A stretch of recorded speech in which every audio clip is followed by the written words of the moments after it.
المؤمنین بولایت علی امیر المؤمنین علیہ السلام۔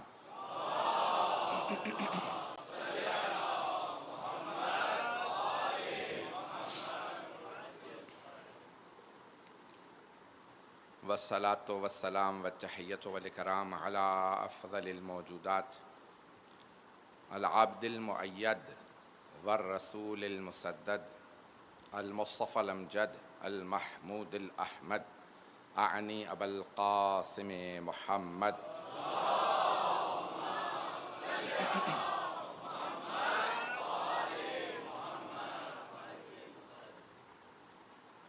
وعلى روحه ونفسه وسحره ووسیه سید الاتقیاء والاصفیاء مولا الموالی امام المتقین علی بن ابی طالب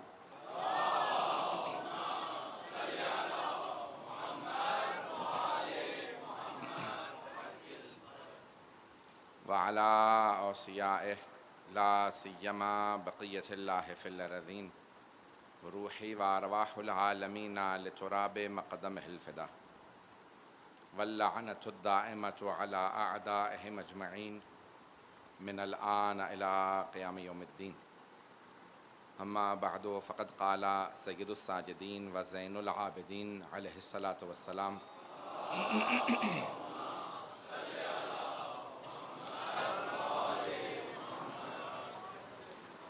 الحمد للہ الاول بلا اول کان قبلہ والآخر بلا آخر یکون بعدہ۔ صلوات علی محمد وآل محمد۔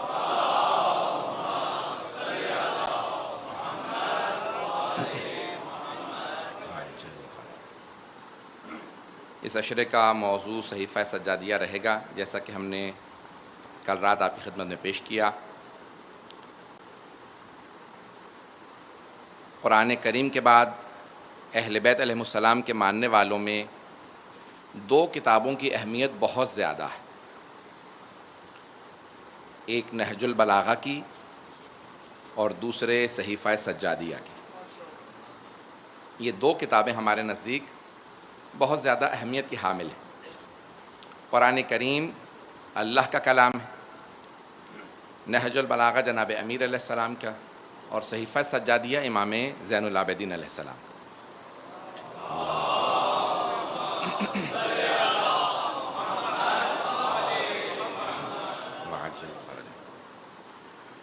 یوں تو ہمارے ہاں احادیث کے مجموعے بہت زیادہ ہیں، اور سب سے جو قدیمی ترین جو مجموعے ہیں وہ ائمہ علیہ السلام کی زندگی میں ان کے شاگردوں نے تالیف کیے، خصوصاً 5ویں اور 6ٹھے امام علیہ السلام کے جو شاگرد ہیں انہوں نے ہزاروں احادیث حفظ کی۔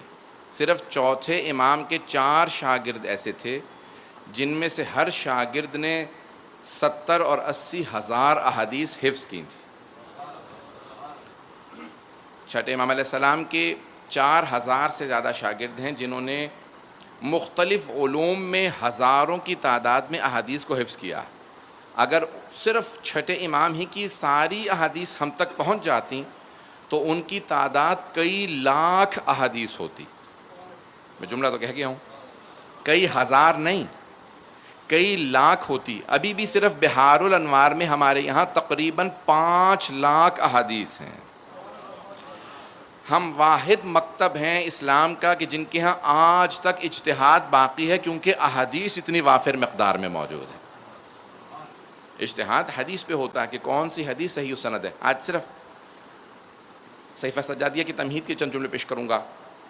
تو صحیفہ سجادیہ سند کے اعتبار سے حتیٰ نہج البلاغہ سے زیادہ اہمیت رکھتی ہے، لیکن مفہوم اور متن کے لحاظ سے نہج البلاغہ کی اہمیت زیادہ ہے۔ توجہ ہے میرے ساتھ؟ میں بعض کا اصطلاحات استعمال کروں گا، اس کے لیے معذرت چاہوں گا۔ مفہوم یعنی خطبے اور جو مستویٰ اس کا جو معیار ہے وہ نہج البلاغہ کا بلند ہے، لیکن سند کے لحاظ سے سند اور متن دو چیزیں حدیث میں بہت اہم ہوتی ہیں۔ تھوڑی سی ایک ٹیکنیکل بحث ہے، غور سے سنیے گا۔ متن جو الفاظ ہیں اور سند کس نے بیان کی ہے، کس سے بیان کی ہے، فرمان کس کا ہے۔ فرمان 14 معصومین کا کسی سے بھی منسوب کر دیا جائے ان میں سے، تو وہ سب کے سب 14 ایک ہی نور کے بنے ہوئے ہیں، وہ 14 کے 14 علم لدنی کے مالک ہیں۔ وہ 14 کے 14 عصمت کبریٰ پہ فائز ہیں. ان 14 کے اندر کبھی بھی کوئی تضاد ٹکراؤ نہیں ہوگا. لیکن بیان کرنے والوں کے حافظے میں کبھی اشتباہ ہو سکتا ہے کہ میں نے امام سے یہ سنا, شاید سننے والے نے کبھی کوئی کوتاہی کی ہو. جیسے آج یہاں ہزاروں افراد موجود ہیں, اگر ہر ایک سے مجلس کا سوال کیا جائے تو سب افراد کو پوری مجلس حفظ نہیں ہوگی, کچھ کو کچھ جملے حفظ ہوں گے, کچھ کو کچھ جملے. تو عزیزان گرامی, ائمہ سے سننے والوں سے متعلق علم رجال اور حدیث کی پوری بحث ہے. یہ جو بیان کرنے والے ہیں ان کو کہا جاتا ہے سند, حدیث کی سند کہا جاتا ہے. روات, راویان حدیث. اب تک تو ہیں مجمع میرے ساتھ؟ یہ جو بیان کرنے والے ہیں یہ راویان حدیث, راوی ایک اور روات عربی میں اس کی جمع ہے, اسے سند کہا جاتا ہے. کس نے بیان کی؟ تو اب سند کے لحاظ سے صحیفہ سجادیہ کی سند بہت بلند ہے. کیوں؟ کیونکہ خود امام سجاد نے اپنی دعاؤں کو خود اہتمام کرنے کے بعد اپنے دونوں بیٹوں کو دعائیں لکھوائیں.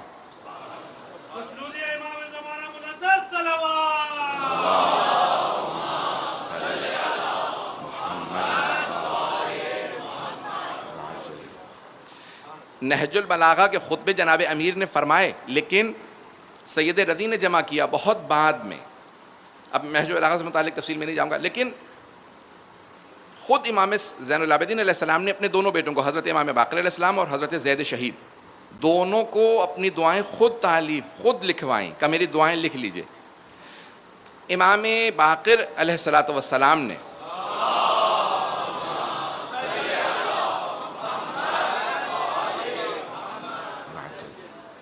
جو اپنا نسخہ تھا وہ اپنے بیٹے امام صادق علیہ السلام کو عطا کیا, اور امام صادق علیہ السلام سے چھٹے امام سے وہ ان کے شاگرد متوکل ابن ہارون تک پہنچا, اور وہ لکھا ہوا نسخہ آہستہ آہستہ معاشرے میں پھیلتا گیا.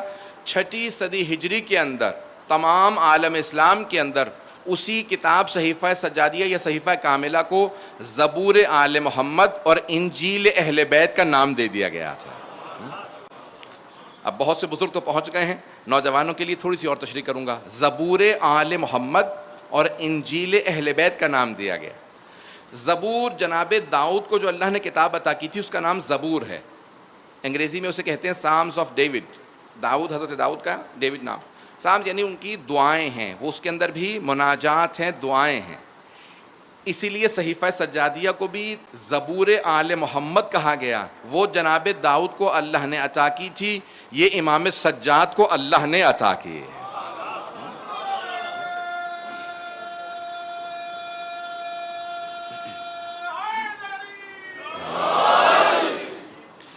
بات پہنچ رہی ہے عزیزان کرام؟ میں بہت سے چہروں پہ سوالیہ نشان دیکھ رہا ہوں. میں نے کہا جناب داؤد کو اللہ نے عطا کی تھی زبور, اور امام سجاد کو صحیفہ کاملہ صحیفہ سجادیہ اللہ نے عطا کی. مجھے بہت سے بزرگوں کی تو دعا مل گئی, داد مل گئی, لیکن جہاں سوالیہ نشان ہے تھوڑی تشریح کر دوں کہ بھئی کیسے عطا کی. وحی کا سلسلہ منقطع ہو گیا, اس کے بعد پھر اب وحی نازل نہیں ہو رہی. عزیزان گرامی, وحی نازل نہیں ہو رہی, لیکن قرآن کی آیت ہے وما ینطق عن الہویٰ ان ہوا الا وحی یوحیٰ. میرا حبیب تب تک کلام نہیں کرتا جب تک کہ وحی نازل نہ ہو جائے. اور پیغمبر نے کہا انہم منی وانا منہم, یہ مجھ سے ہیں میں ان سے ہوں, یہ مجھ جیسے ہیں. امت سے متعلق نہیں کہا کہ تم مجھ جیسے ہو, کہا آل مجھ جیسی ہے. تو آل بھی تب تک کلام نہیں کرتی جب تک کہ وحی نازل نہ ہو جائے. توجہ ہو. پھر بھی بہت سے چہروں پہ سوالیہ نشان ہیں, تھوڑی سی اور تشریح کر دوں گا. مؤمنین سے متعلق, آپ جیسے مؤمنین سے متعلق قرآن کریم فرماتا ہے فَأَلْهَمَهَا فُجُورَهَا وَتَقْوَاهَا. اللہ کہتا ہے کہ تقوی سے پہلے الہام کی منزل ہے. توجہ, بہت سے لوگ پہنچ گئے. فَأَلْهَمَهَا فُجُورَهَا وَتَقْوَاهَا. اللہ کہتا ہے کہ جو میں نے انسان بھیجا ہے میں اسے الہام کرتا ہوں, ترقی دیتا ہوں, پھر متقی بنا دیتا ہوں. متقی سے پہلے الہام کی منزل ہے. خدا کہتا ہے میں تمہارے دلوں کے اندر ہدایت ڈالتا ہوں تب جا کے متقی بنتے ہو. جب متقی کا درجہ ایسا ہے تو ائمہ متقین کیسے ہوں گے؟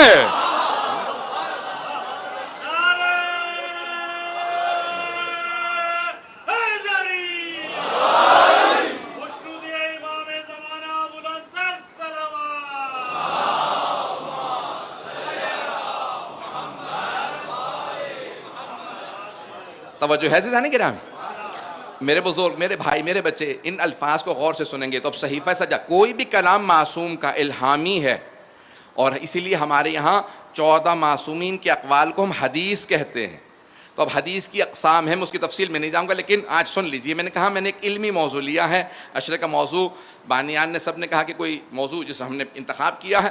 اب یہ 12 مجالس اسی موضوع پہ رہیں گی. آپ بہت پیارے انداز سے سن رہے ہیں، صرف توجہ سے سنتے رہیں گے. میرا وعدہ ہے مشکل ترین مطالب کو آسان کر کے پیش کرنے کی پوری کوشش کروں گا. تو عزیزان گرامی، اب صحیفہ سجادیہ چوتھے امام علیہ السلام نے اپنے دونوں بیٹوں کو لکھوائے. کہا کہ لکھ دیجئے گا، منتشر کر دیجئے گا. کس کو؟ 5ویں امام کو اور حضرت زید کو. حضرت زید جو شہید ہونے والے تھے انہیں لکھوائے. حضرت زید کا نسخہ میں نے 5ویں امام کے متعلق بتا دیا. حضرت زید کا نسخہ ان کے بیٹے کو گیا. حضرت زید کوفے میں شہید کیے گئے. ان کے بیٹے ہیں یحییٰ ابن زید. انہوں نے اپنے بابا سے نسخہ لیا. کہا بیٹا اس نسخے کو سنبھال کے رکھنا، یہ میرے بابا نے مجھے لکھوایا تھا. یہ وہ دعائیں ہیں جو میرے بابا نے اپنے الفاظ خود مجھے لکھوائے ہیں. تو جناب یحییٰ ابن زید کے پاس وہ نسخہ رہا. جب ایک مرتبہ، اب میں تفصیل دے رہا ہوں پوری صحیفہ سجادیہ کی، پھر اور اس کے مطالب کو عمق دینے کی کوشش کروں گا کہ یہ کلام الہام حتیٰ بہت سی، میں ایک جملہ یہاں پہ کہہ کے آگے بڑھوں گا. عزیزان گرامی، کئی مرتبہ میں کیونکہ برطانیہ میں رہتا ہوں تو مجھے کئی مرتبہ عیسائیوں، یہودیوں کے، غیر مسلموں کے ہاں، کافروں کے ہاں دعوت دی جاتی ہے اسلام سے متعلق گفتگو کرنے کی. تو جب میں جاتا ہوں تو سوالات ہوتے ہیں. اب کیونکہ وہ غیر مسلم ہیں تو مجھے پتہ نہیں ہوتا کہ کیا کیا سوالات آ سکتے ہیں. میں ہمیشہ توسل کر کے جاتا ہوں. اب توجہ رہے، میں ہمیشہ توسل کر کے جاتا ہوں، لیکن پھر بھی کئی مرتبہ ایسے سوالات آ جاتے ہیں. میرے ایک مرتبہ سوال ہوا، میں واٹرلو چرچ کے اندر تھا، سوال ہوا، کسی عیسائی نے سوال کیا، میرے ذہن میں بالکل جواب نہیں تھا. میں ان کے سامنے کچھ نہیں کر سکتا تھا، نہ دعا پڑھ سکتا تھا، نہ کوئی آیت پڑھ سکتا تھا. میں نے دل ہی دل میں باب الحوائج سے توسل کیا. میں نے فوراً کہا کہ معاملہ میری عزت و بے عزتی کا نہیں ہے، میرے سر پہ امامہ ہے، لباس رسالت مآب ہے، آپ کے اجداد کا لباس ہے، میری عزت کا معاملہ نہیں ہے، امام ابا قبا کی عزت ہے. یہاں سوال کیا گیا، جواب آنا چاہیے. خدا کی قسم جو میں جواب دے رہا تھا اپنے جواب سے میں خود سیکھ رہا تھا، میں اپنے الفاظ سے سیکھ رہا تھا. تو فوراً چھٹے امام کی حدیث اصول کافی کی میرے ذہن میں آ رہی تھی. جب تم ہمارے دفاع میں بولو گے تو پھر تم نہیں بولو گے، تمہاری زبان سے ہم بولیں گے.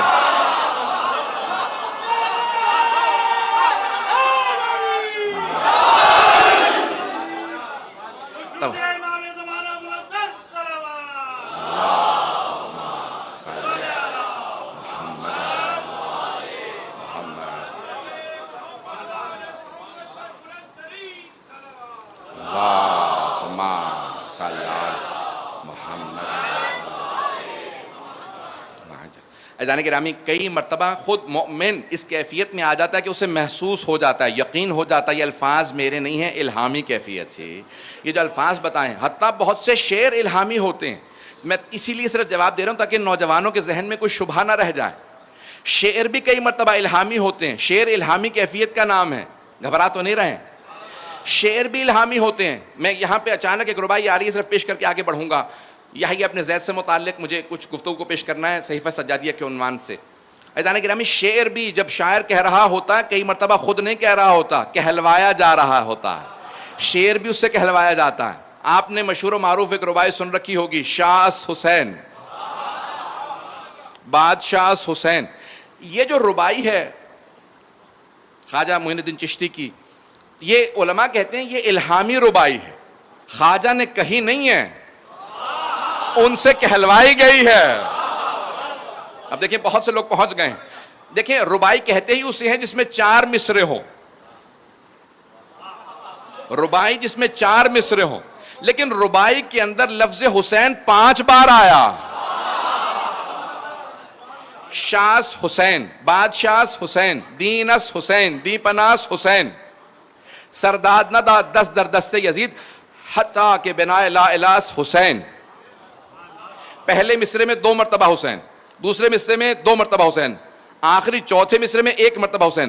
تیسرے مصرے میں انہوں نے حسین کہا ہی نہیں. توجہ ہو، تیسرے مصرے میں انہوں نے حسین کہا ہی نہیں. جانتے ہیں کیوں؟ کیونکہ اس تیسرے مصرے میں یزید کہہ دیا تھا.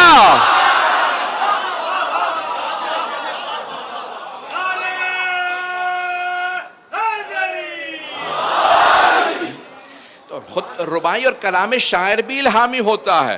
معصوم سے متعلق کبھی شک نہ آنے دیجیے گا کہ جو کچھ کہتے ہیں الہام ہوتا ہے. یہاں تک چلیں ایک اور حدیث اصول کافی کی طرف پیش کر کے آگے. حتیٰ یہ اس کی میں بہت تشریح کر سکتا ہوں, یہ خود ایک مجلس کا موضوع ہے. خواجہ معین الدین چشتی کی یہ ربائی ہے نا, اس کے لیے بہت کچھ کہا جا سکتا ہے. صرف ایک جملہ روک کے کہہ رہا ہوں. شاہ اس حسین, شاہ فارسی میں بادشاہ کو کہا جاتا ہے. جب شاہ کہہ دیا تھا تو پھر یہ کیوں کہا بادشاہ حسین؟ جس کی حکومت محدود ہو وہ شاہ ہے, جس کی حکومت کی حدود نہ ہو وہ بادشاہ ہے. پھر خواجہ دوسرے مسئلے میں کہتے ہیں دین اس حسین, حسین دین ہے, حسین دین ہے, مالک یوم الدین, خدا روز جزا کا مالک ہے, دین کے دین والے دن کا مالک خدا ہے. خواجہ کہہ رہے ہیں وہ جس دن کا خدا مالک ہے وہ میں نے کچھ بھی نہیں کہا ابھی تو, وہ دین حسین ہے. لیکن یہاں خواجہ کہتے ہیں دین اس حسین, دین پورے کا پورا حسین ہے. پھر کہتے ہیں نہیں, دین پناہ اس حسین. اگر دین کو بھی پناہ چاہیے ہو تو حسین کے پاس جاتا.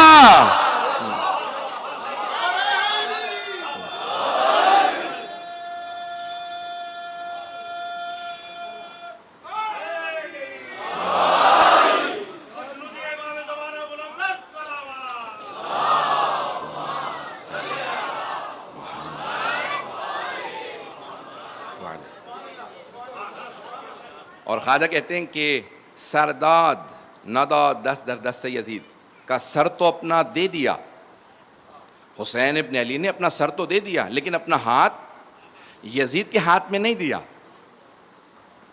یزید نے کہا تھا یا ہاتھ دو بیعت کے لیے یا پھر سر قلم کر لوں گا, کا سر تو دے دوں گا.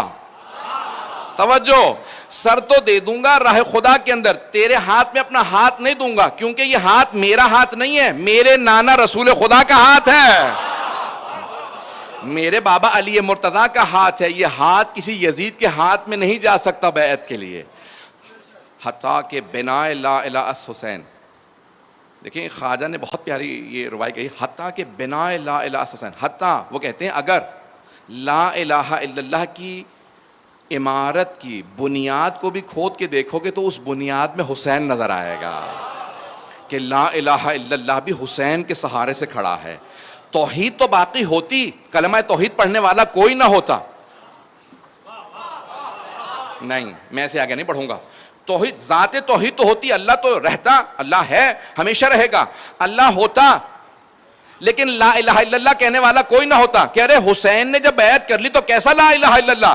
حسین نے کہا پروردگارہ میں بیعت نہیں کروں گا کیونکہ میں جانتا ہوں میں تیرا نمائندہ ہوں, توحید کہیں نہیں جھکتی, میں نمائندہ پروردگار ہوں. خدا قدرت کو ضد. اللہ اکبر, یا رسول اللہ, یا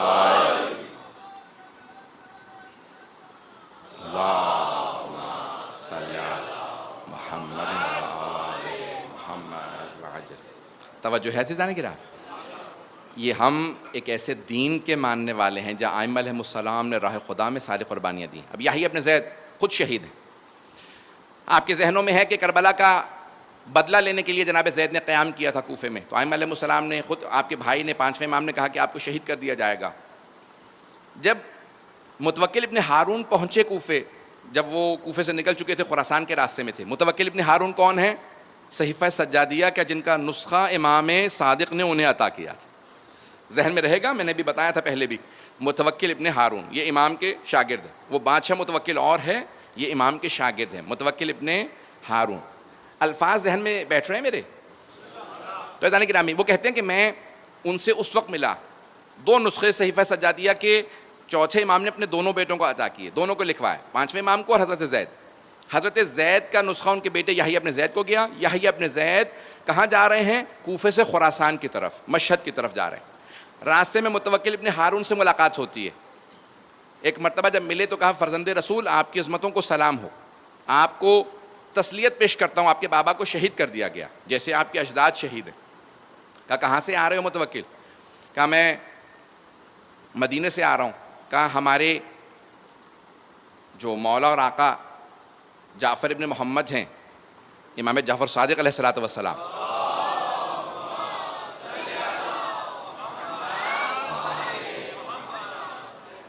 کہا ان سے ملاقات کر کے آ رہے ہو؟ کہا جی ہاں مولا ان سے ملاقات کی.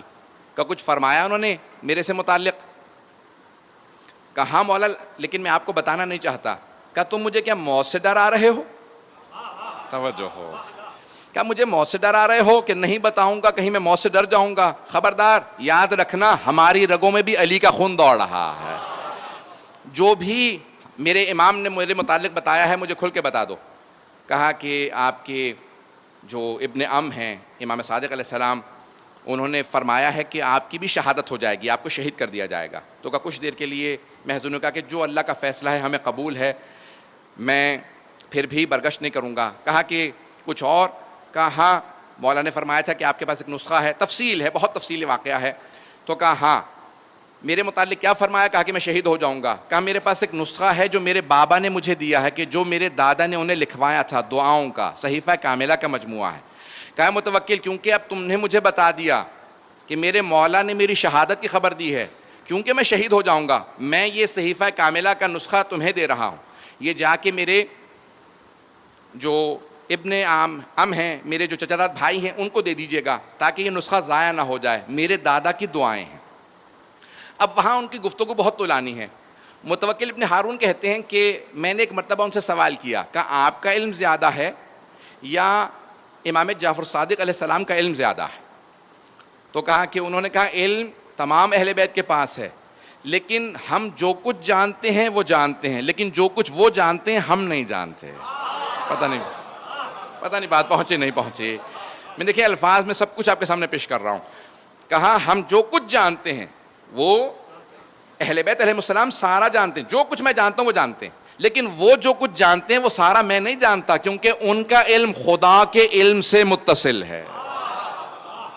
کہ وہ علم لدنی کے مالک ہیں, ہمارا ان کے ساتھ مقابلہ نہیں ہے. عزیزان گرامی میں ابھی باریکی پیش کر رہا ہوں. اب امام علیہ السلام اصول کافی میں بے انتہا روایات ہیں, میں آیات بھی پیش کر سکتا ہوں. اب وہاں سے انہوں نے وہ نسخہ لیا, واقعہ بہت طولانی ہے. مدینے آئے اور آنے کے بعد کہا فرزند رسول, کس سے کہا؟ چھٹے امام سے. کہا فرزند رسول آپ کے جو چچا بھائی کے بیٹے ہیں یحییٰ ابن زید, ان سے نسخہ لے کے آیا ہوں. امام نے جیسے ہی یحییٰ ابن زید کا نام سنا زار و قطار رونے لگے, بہت روئے. کا انہیں بھی شہید کر دیا گیا. اور پھر ایک مرتبہ کہا ایک جملہ, اس جملے کی طرف خاص توجہ ہو. امام نے کہا کہ جناب رسالت میں آپ ایک مرتبہ آرام کر رہے تھے, انہوں نے خواب دیکھا, اور خواب میں دیکھا کہ ان کے ممبر پہ کچھ بندر ناچ رہے ہیں. قرادتاً الفاظ یہی ہیں کہ کچھ بندر ناچ رہے ہیں. تو ایک مرتبہ پیغمبر اسلام جب اٹھے تو بہت افسردہ ہوا, رونے لگے. جناب جبرائیل نازل ہوئے اور فوراً یہ آیت سورہ اسراء, سورہ بنی اسرائیل یا اسراء, سورہ نمبر 17 آیت نمبر 60 کا یہ آیت لے کے نازل ہوئے. وما جعلنا الرؤیا, یہ جو آپ نے خواب دیکھا ہے اے میرے حبیب, اللہ نے آیت نازل کی جناب رسالت, وما جعلنا الرؤیا التی اریناک, ہم نے جو آپ کو خواب دکھایا ہے, الا فتنۃ للناس, یہ جو فتنہ برپا ہونے والا ہے ہم نے آپ کو پہلے دکھایا ہے. ایک فتنہ برپا ہوگا آپ کی امت کے اندر.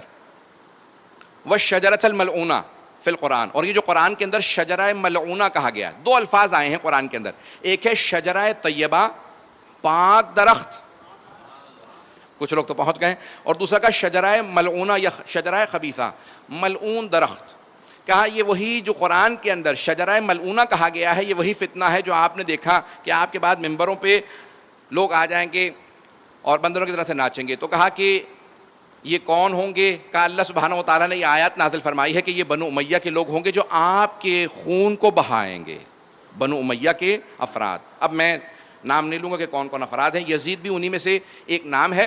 تو کب بنو امیہ کے لوگ ممبر پہ آئیں گے آپ کے, اور وہ بے انتہا بے حرمتی کریں گے. اور خدا گواہ ہے, شیعہ سنی مورخین نے لکھا ہے کہ کئی مرتبہ علماء کا لباس پہنا کے بندروں کو یزید ممبر پہ بٹھایا کرتا تھا, اور جناب رسالت مآب کی اور ائمہ علیہ السلام کی توہین کیا کرتا تھا کہ بھئی یعنی لباس رسالت مآب یعنی جس حد تک ہو سکتا تھا. تو حبیب خدا بہت روئے. امام صادق علیہ السلام نے فرمایا, کہا کہ آج جو تم دیکھ رہے ہو نا کہ یہ جو امام حسن مجتبیٰ کی اور چوتھے امام زین العابدین علیہ السلام کی نسل سے خون بہایا جا رہا ہے عراق میں, ایران میں, جو اس وقت بنو امیہ کی طرف سے کہا، یہ رسول خدا کو اس آیت کے اندر بتایا گیا کہ اے میرے حبیب جو ہم نے آپ کو خواب دکھایا ہے یہ وہی شجرہ ملعونہ ہے، یہ وہی بنو امیہ جن کو شجرہ ملعونہ کہا گیا ہے، یہ آپ کی نسل کا خون بہائیں گے۔ تو حبیب خدا بہت روئے اور آنکھوں میں آنسو بہنے لگے، کہا یا پروردگارہ میری نسل کے اوپر پھر بھی ظلم ہوتا رہے گا؟ کہا لیکن ایک ایسا وقت آئے گا اللہ آپ کی نسل کو پوری دنیا میں پھیلا دے گا۔ اب تفصیل میں نہیں جا رہا ہوں، لیکن ائمہ نے فرمایا ہے دنیا میں کہیں پہ بھی چلے جائیں گے تو آپ کو سادات نظر آئیں گے۔ ممکن ہی نہیں ہے کہ دنیا کا کوئی ایسا خطہ ہو جہاں سادات نہ ہو، یہ اللہ کا وعدہ ہے۔ اگر آج آپ کو پوری دنیا میں سادات نظر آئیں سمجھ لیں یہ اللہ نے رسول خدا سے وعدہ کیا۔ ایسا نہیں کہ اس مقام پہ امام نے کہا کہ میرے چچا داد بھائی نے آپ سے کیا کہا، میں تاریخ پیش کرنے پہ مجبور ہوں، پھر حدیث کی اس کو میں پیش کروں گا۔ اب کیونکہ صحیفہ سجادیہ کی تاریخ کو اگر نہ پیش کروں تو پھر میں اشرا نہیں پڑھ پاؤں گا۔ اب تک توجہ ہے میرے ساتھ؟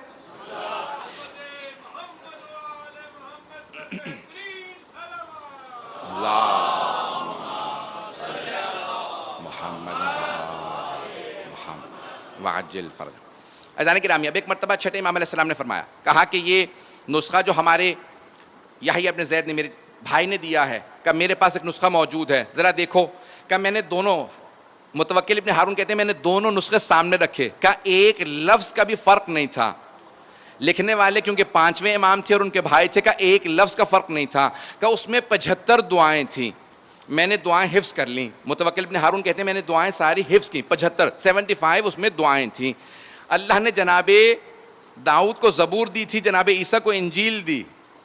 جناب داؤد کی دعاؤں کو پڑھیے، پھر صحیفہ سجادیہ کو پڑھیے، یہ میں آپ کے سامنے پیش کر رہا ہوں۔ انجیل کو پڑھیے موجودہ، اور پھر ایک مرتبہ صحیفہ سجادیہ کو پڑھیے۔ پڑھ کر کھلا صحیفہ سجادیہ یہ راز، ممکن نہیں خدائی میں تمثیل اہل بیت، قرآن کی طرح یہ بھی قمر بے مثال ہے، اللہ رے فصاحت انجیل اہل بیت۔ عزیزان گرامی، اب میں ایک عیسائی کا آپ کو جلدی سے تبصرہ پیش کر رہا ہوں تاکہ میں بات مکمل کر سکوں، اگر سننا پسند فرمائیں گے تمام حضرات۔ ایک بہت بڑا عیسائی صحافی ہے، صحیفہ، صحافی بھی صحیفہ سے ہے، جمع کرنے والا چیزوں، کتاب لکھنے والا صحافی، یہ لفظ صحیفہ یعنی کتاب۔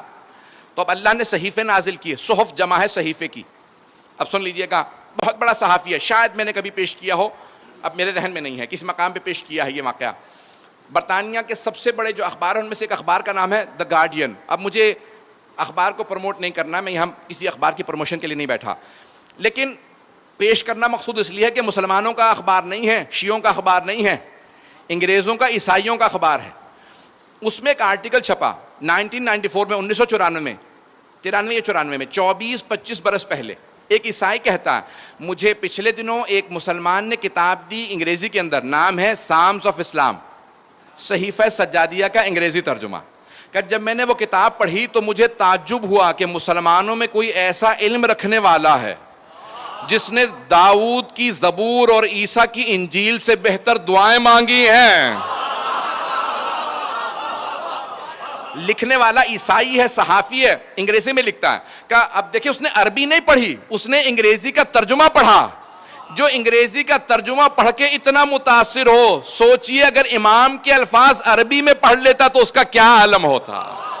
وہ کہتا کہ زبور داؤد سے اور انجیل عیسیٰ سے بہتر دعائیں کسی مسلمان نے مانگی ہیں۔ کہ میرا تعجب بڑھ گیا جب مجھے یہ معلوم ہوا کہ یہ دعائیں اس آدمی نے آج نہیں مانگی، جب سائنس چاند پہ جا چکی ہے، سمندروں کی گہرائیوں میں جا چکی ہے، سب کچھ معلوم کر چکی ہے، اس دور میں نہیں، یہ دعائیں 1300 سال پہلے مانگی گئی ہیں۔ نہیں مجمع نہیں ہے میرے ساتھ۔ وہ عیسائی کہتا ہے میرا تعجب اس لیے بڑھ گیا کہ یہ دعائیں آج نہیں، 1350 سال پہلے یہ دعائیں مانگی گئی۔ کا تعجب اور زیادہ بڑھ گیا کہ انہوں نے دعائیں مانگنے والے نے سکون سے بیٹھ کے دعائیں نہیں لکھی، قید سلاسل میں ایسی دعائیں مانگی ہیں۔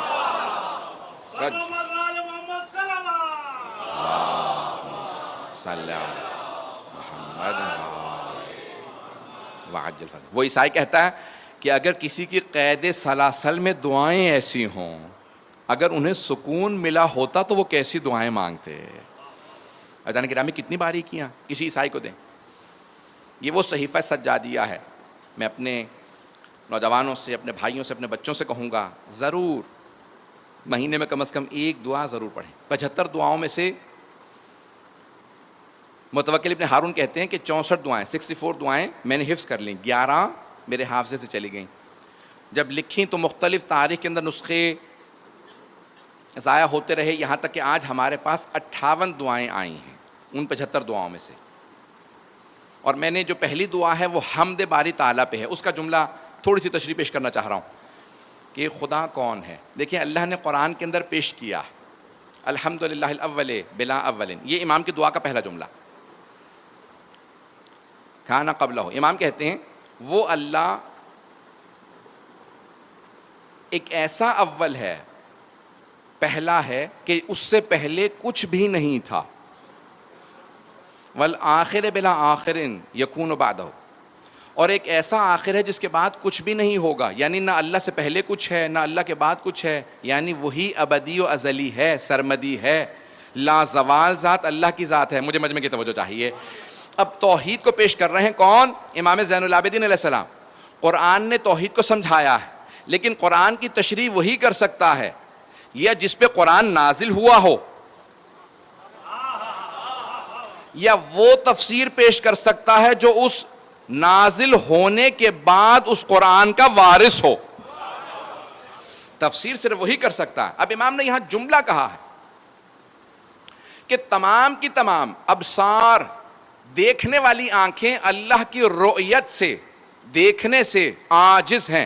کوئی آنکھ اللہ کو دیکھ نہیں سکتی. میں نے کہا ہے پہلے ہی علمی موضوع ہے اور میں پیش کرنے پہ مجبور ہوں. جو کچھ پیش کروں گا صحیفہ سجادیہ پیش کروں گا, تو جب تک آپ توجہ رکھیں گے بات واضح ہوتی رہے گی. عزیزان گرامی, امام فرماتے ہیں کہ اللہ ہر شے سے پہلے, اور کہا وہ ہے کہ جس کو آنکھیں دیکھ نہیں سکتی, عاجز ہیں دیکھنے سے. قرآن نے بھی لکھا لن ترانی موسیٰ کبھی بھی ہرگز ہرگز آپ مجھے دیکھ نہیں سکتے. لیکن آج بھی نہ صرف کافر, حتیٰ بعض اوقات مسلمان بہت سے رؤیت کے قائل ہیں کہ ہم روز قیامت اللہ کو معاذ اللہ دیکھ لیں گے. وجوہ یومئذ ناظرہ الی ربہا ناظرہ, کہ اس دن آنکھیں, چہرے بہت پریشان ہوں گے اور اپنے رب کو دیکھ رہے ہوں گے. وہ اس آیت سے استدلال کرتے ہیں بہت سے مسلمان کہ ہم اللہ کو روز قیامت دیکھ لیں گے. چھٹے امام سے پوچھا کہ مولا یہ جو لکھی ہے آیت مفہوم کیا ہے؟ مولا نے کہا یہاں اللہ کو دیکھنا مقصود نہیں ہے, بلکہ جب سارے چہرے پریشان ہوں گے تو رحمت پروردگار سے امید لگائے دیکھ رہے ہوں گے, اگر پہنچ جائیں. آپ اردو میں بھی کہتے ہیں کہ ہم جب بھی پریشان ہوتے ہیں ہم آپ کی طرف دیکھتے ہیں. یہاں پہ دیکھنا یہ لفظی معنی میں نہیں ہوتا, بلکہ یعنی امید رکھتے ہیں. مولا فرماتے ہیں یہ سب آنکھیں دیکھ رہی ہوں گی بغیر ہمارے کوئی سمجھ نہیں سکتا. مولا فرماتے ہیں یہ دیکھ اللہ کے وجود کو, جس اللہ جسم نہیں ہے, اس کا وجود جسم نہیں ہے کہ لوگ دیکھ سکیں. کہا اس لیے کوئی اللہ کو نہیں دیکھ سکے گا, لیکن رحمت پروردگار کی طرف سب کی امید ہوگی. اب چوتھے امام اس دعا کے اندر تشریح کر رہے ہیں. میں نے کل عرض کیا تھا کہ امام کو خطبے دینے پہ پابندی تھی, ائمہ خطبے دیتے تھے. چوتھے امام پہ پابندی لگائی واقعہ کربلا کے بعد. اس سے پہلے تو سید الشہداء خود خطبہ دیتے ہیں. جب واقعہ کربلا کے بعد آپ پہ پابندی لگا دی گئی, خطبہ نہیں دے سکتے آپ. امام نے حتیٰ جو دربار یزید میں خطبہ دیا اس پہ بھی پہلے روک دیا گیا تھا, بعد میں خطبہ دیا. ہر جگہ نہیں آپ خطبہ نہیں دے سکتے. امام نے کہا ٹھیک ہے, خطبے سے روک سکتے ہو, دعا مانگنے سے تو نہیں روک سکتے.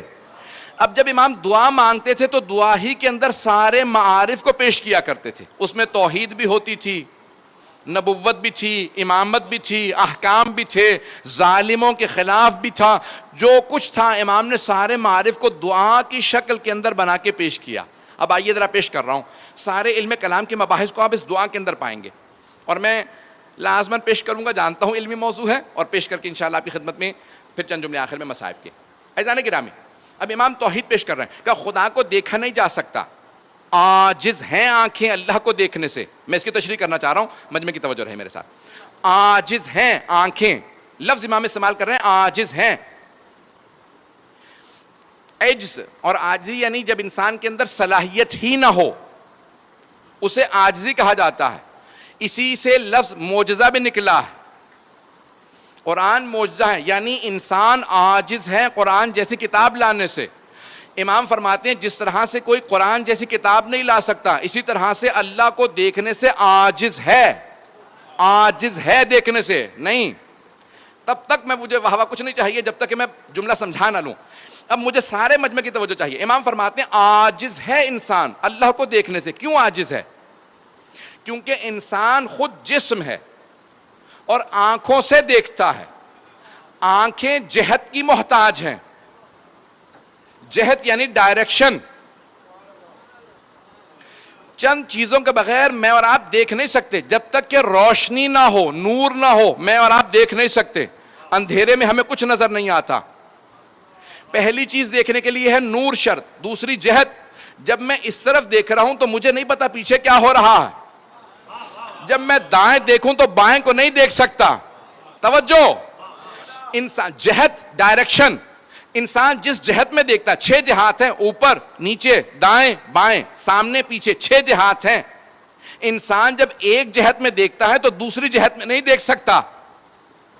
جو چیز جہت میں آ جائے وہ جہت میں محدود ہو جاتی ہے. اگر بات پہنچ جائے, جو چیز نظر میں آ جائے, بینائی میں آ جائے, وہ جہت میں محدود ہو جاتی ہے. اللہ لامحدود ہے. اگر اس طرف ہو تو اس طرف نہیں ہے. اللہ کہتا ہے میں محدود نہیں ہوں. جو تم دیکھ رہے ہو تمہارے دیکھنے کی ایجاد ہے.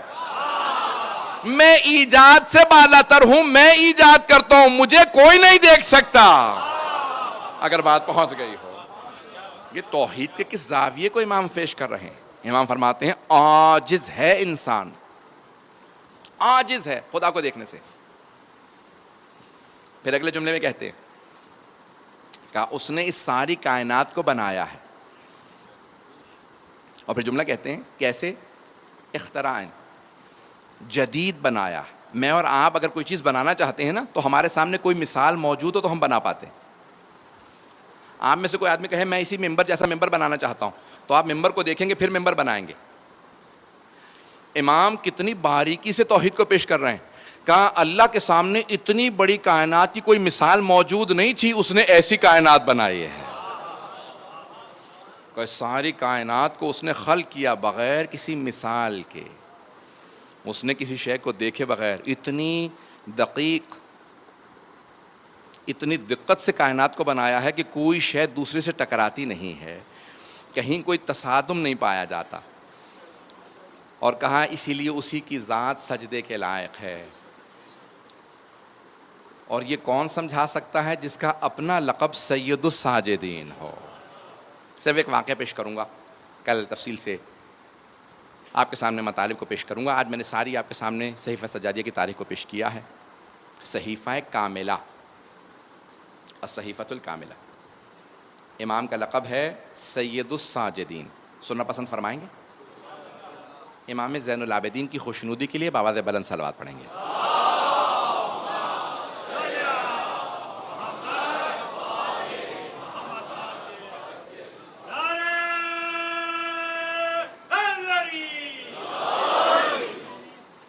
حضرات گرامی,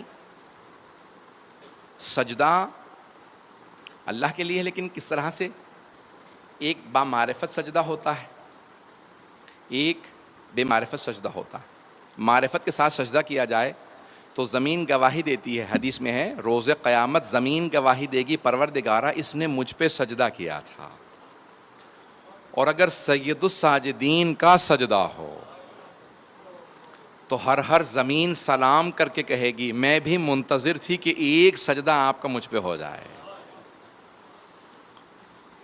روایات میں ملتا ہے امام بہت طولانی سجدے کیا کرتے تھے. اگر آج کے میں آپ کو وقت کے حساب سے بتاؤں تو 3-4 گھنٹے کا سجدہ کہنا بہت آسان ہے, گھنٹوں سجدے میں ہوتے تھے. میں جس واقعے کو پیش کرنا چاہ رہا ہوں آپ نے شاید بارہا علماء سے سنا ہو, لیکن میں ایک نئے پہلو کو پیش کرنا چاہتا ہوں. اس میں طولانی ترین سجدے چوتھے امام کے سجدے ہیں. جب سجدے میں ہیں اپنے گھر میں, واقعہ میں نے کہا نا آپ نے سن رکھا ہوگا کئی علماء سے, تو اچانک آواز آتی ہے کہ ارے محمد باقر کنویں میں گر گئے. چوتھے امام کی زوجہ اور 5ویں امام کی والدہ حضرت فاطمہ بنت حسن, امام حسن مجتبیٰ علیہ السلام کی صاحبزادی ہیں. جیسے ہی انہوں نے سنا پردہ حائل تھا کہ وہ باہر جاتی، کیونکہ مجمع عام جمع ہو چکا تھا، لوگ تھے. روتی ہوئی اس حجرے میں آئیں جہاں چوتھے امام سجدے میں تھے. کہا میرے آقا، میرے سرتاج، ہمارا بیٹا کنویں میں گر گیا. امام سجدے میں ہیں، سجدے کو طول دے رہے. وہاں بہت دیر گزر گئی، پانچویں امام کنویں میں ہیں. اب لوگ چیمی گوئیاں کر رہے ہیں، آپس میں باتیں کر رہے ہیں. بچہ تو شاید اب زندہ نہیں رہا ہوگا، باتیں ہو رہی ہیں. یہاں پہ امام کا سجدہ طولانی سے طولانی تر ہوتا چلا جا رہا ہے. امام نے اپنے وقت کے حساب سے سجدہ تمام کیا. جیسے سجدے سے اٹھے تو دیکھا کہ آپ کی زوجہ آنسوؤں میں ہے. اب انداز دیکھیے امام کی گفتگو کا. کہا اے کنیز خدا یا امت اللہ، اے کنیز خدا، کیا بات ہے، آپ اتنا گریہ کیوں کر رہی ہیں؟ کہا کہ فرزند رسول ہمارا بیٹا کنویں میں گر گیا. اب دیکھیں، بی بی یہ نہیں کہتی کہ کیا آپ کو آواز نہیں آ رہی تھی. کچھ لوگ پہنچ گئے. بی بی یہ نہیں کہتی جناب فاطمہ بنت حسن، کیا آپ کو آواز نہیں آ رہی تھی، میں آدھے گھنٹے یا 1 گھنٹے یا 1.5 گھنٹے جتنی بھی دیر سے آوازیں دے رہی تھی. کیوں؟ کیونکہ وہ بھی جانتی ہیں یہ حجت خدا ہے. بھئی وہ امام کی بیٹی ہیں، امام کی پوتی ہیں، امام کی بھتیجی ہیں، امام کی زوجہ ہیں، امام کی ماں ہیں، امام کی دادی ہیں. اگر رشتے پہ پہنچ گئے ہو تو پہنچ گئے ہو. جو چاروں طرف سے امامت میں گھری ہوں وہ عام بی بی نہیں تھی. جیسے ہی انہوں نے پوچھا کہ فرزند رسول ہمارا بیٹا کنویں میں گر گیا، امام نے پلٹ کے کہا آنسو صاف کر لیجئے، میں ابھی ہمارے بیٹے کو لے کے آتا ہوں. تو اب مورخین نے یہ کہا کہ جناب فاطمہ بنت حسن نے آنسو صاف کر لیے. کیوں؟ کیونکہ جانتی ہیں جس نے زبان دی ہے وہ حجت خدا ہے.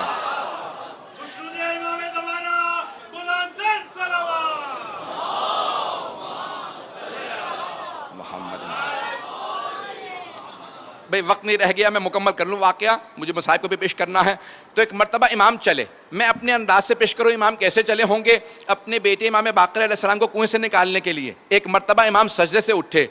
میرا دل کہتا ہے امام نے ولایت کا امامہ سر پہ رکھا ہوگا، امامت کی قبالی ہوگی، عصمت کی ابالی ہوگی، تولا کی تسبیح لی ہوگی، تبرہ کا ڈنڈا لیا ہوگا، اور امام نے اپنے نالین زیب تن کیے ہوں گے، زمین قدموں کے بوسے دے رہی ہوگی، صدائیں لبیک آ رہی ہوگی جہاں سے. جب امام چلے تو ایک مرتبہ مجمع راستہ دینے لگا کہ ہٹ جاؤ، فرزند رسول آ رہے ہیں. کہ انہی کا بیٹا ہے جو کنویں میں گرا ہے. اب سب دیکھ رہے ہیں کہ اتنی دیر گزر چکی، عام بچہ بھی 2-3 منٹ میں ہلاک ہو گیا ہوتا. اب سارے مدینے والے کھڑے دیکھ رہے ہیں. امام کنویں کے کنارے آئے اور آنے کے بعد آواز دی کہ پانی میری امانت کو لوٹا دے. امام نے آواز دی کہ پانی میری امانت کو لوٹا دے. سارے مدینے والوں نے دیکھا کنویں کا پانی ابھرنے لگا. جب کنویں کا پانی ابھرا تو سب نے دیکھا امام باقر پانی کے اندر نہیں، پانی کے اوپر بیٹھے ہوئے تھے. میری بات کو سنیے گا، بنارا نہیں آئے گا. امام نے ہاتھوں کو بڑھایا، چوتھے امام نے آغوش کو پھیلایا، پانچویں امام آغوش میں آئے، امام نے سینے سے لگایا، پیشانی کا بوسہ دیا، چلنے لگے. جب چلنے لگے تو ایک نے ہمت کی، سوال کیا فرزند رسول آپ کو کوئی پریشانی نہیں تھی کہ میرا بیٹا کنویں میں گر گیا؟ امام نے کہا نہیں. کہا ایک لحظے بھی پریشان نہیں ہوئے؟ امام نے کہا نہیں. کہا میں پوچھ سکتا ہوں کیوں پریشان نہیں ہوئے؟ امام نے کہا ہاں، کیونکہ جب میں اس کے سجدے میں تھا میں نے اس کی عبادت میں کوئی خیانت نہیں کی. جب میں نے اس کے سجدے میں خیانت نہیں کی تو وہ میری امانت میں کیسے خیانت؟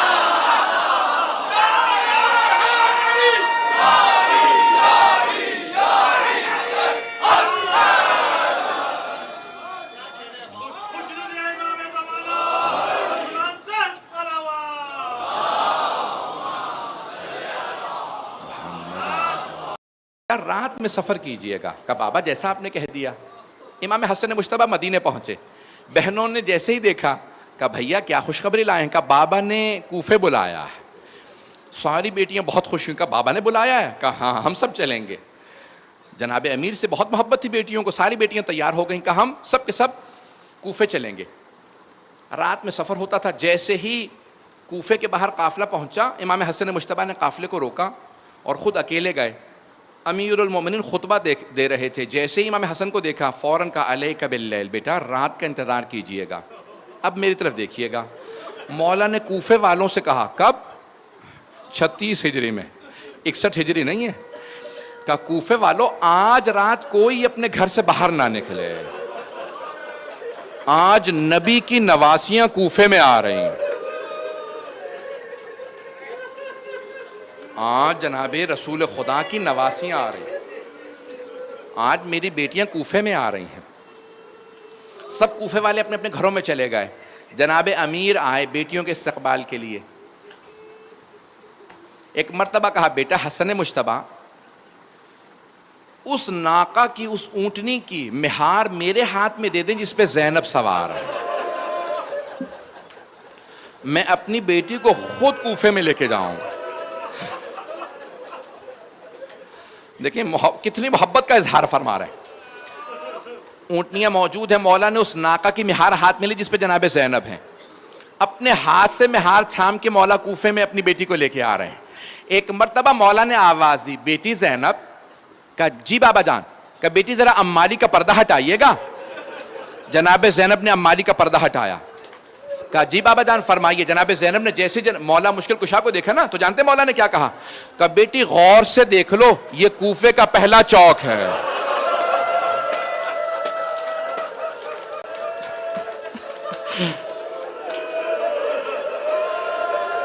کہا بیٹی یہ کوفے کا پہلا چوک ہے. جناب زینب نے امالی کا پردہ گرا دیا. امیر المؤمنین نے مہار کو پکڑا, آگے بڑھے. دوبارہ آواز دی, کہا زینب. کہا جی بابا جان. جناب امیر نے کہا بیٹی امالی کا پردہ ہٹائیے. جناب زینب نے امالی کا پردہ ہٹایا. جناب امیر نے کہا بیٹی زینب غور سے دیکھ لیجئے, یہ کوفے کی پہلی گلی ہے. جناب زینب نے گلی کو دیکھا, پردہ گرا دیا. کچھ آگے بڑھے تھے, جناب امیر نے آواز دی, کہا بیٹی زینب امالی کا پردہ ہٹائیے. بی بی نے اب جب تیسری مرتبہ پردہ ہٹایا, کہا بابا جان فرمائیے. کہا بیٹی غور سے دیکھ لو, یہ کوفے کا بازار ہے. اب جناب زینب سے رہا نہ گیا. کہا بابا یہ چوک, یہ گلیاں, یہ بازار آپ عباس کو دکھائیں, محمد حنفیہ کو دکھائیں. بابا میں بازاروں میں نہیں آؤں گی, بابا میں گلیوں میں نہیں آؤں گی, بابا میں چوک میں نہیں آؤں گی.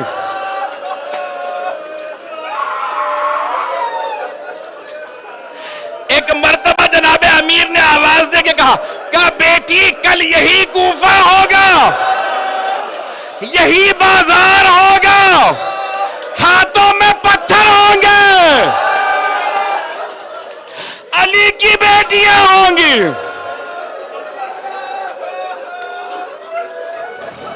اجرکم اللہ. میں تمام کر دیتا, مجھے معاف کر دیجئے گا بھائی, برداشت نہیں کر پا رہا. میرے مولا نے رو کے کہا بیٹی زینب کل یہی کوفہ ہوگا, یہی بازار ہوگا, ہاتھوں میں پتھر ہوں گے, علی کی بیٹیاں ہوں گی. اور ایک اور جملہ, مولا یہ جملہ نہ کہے کہ میری زینب نہ عباس ہوگا.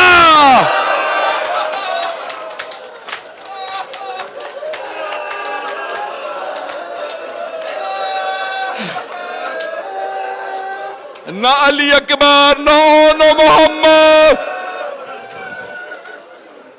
اجرکم اللہ. میں نے تمام کر دیا, بس بھئی دو جملوں کی. ارے آج تو بھی چاند رات ہے, آپ ایسے رو رہے ہیں, جب میں شہادتیں پڑھوں گا تو کیا کیجئے گا. ایک جملہ کہو, بس بھئی میں نے تمام کر دیا. یہ تھا 36 ہجری کا کوفہ. جب 61 ہجری آئی, 12 محرم کو بیبیاں کوفے میں آئیں. اے کاش کوئی پھول بھی نہ مارتا, جناب امیر کی بیٹیوں کو کوئی پھول بھی نہ مارتا, لیکن لوگوں نے پتھر مارے.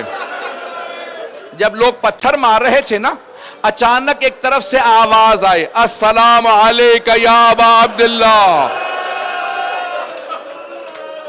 کچھ کہتے ہیں یہ کوفے کی روایت ہے، کچھ کہتے ہیں شام کی روایت ہے، مجھے بحث نہیں، لیکن آواز آئی السلام علیکہ یا ابا عبداللہ الحسین، اے ابا عبداللہ الحسین آپ کی عظمتوں کو سلام۔ جناب زینب نے سوال کیا، بیٹا سجاد اس غربت کے عالم نے کس نے میرے بھائی کو سلام کیا؟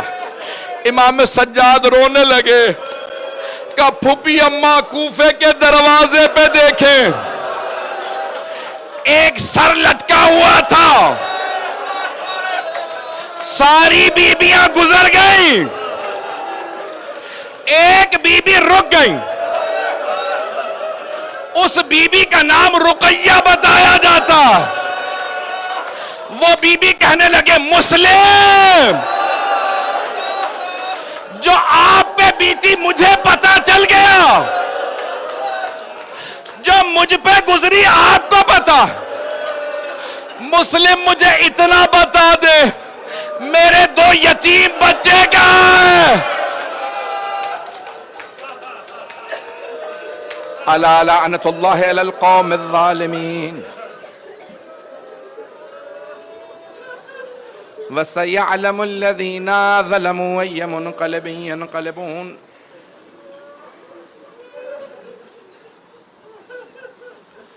مختصر سی دعا کراؤں گا،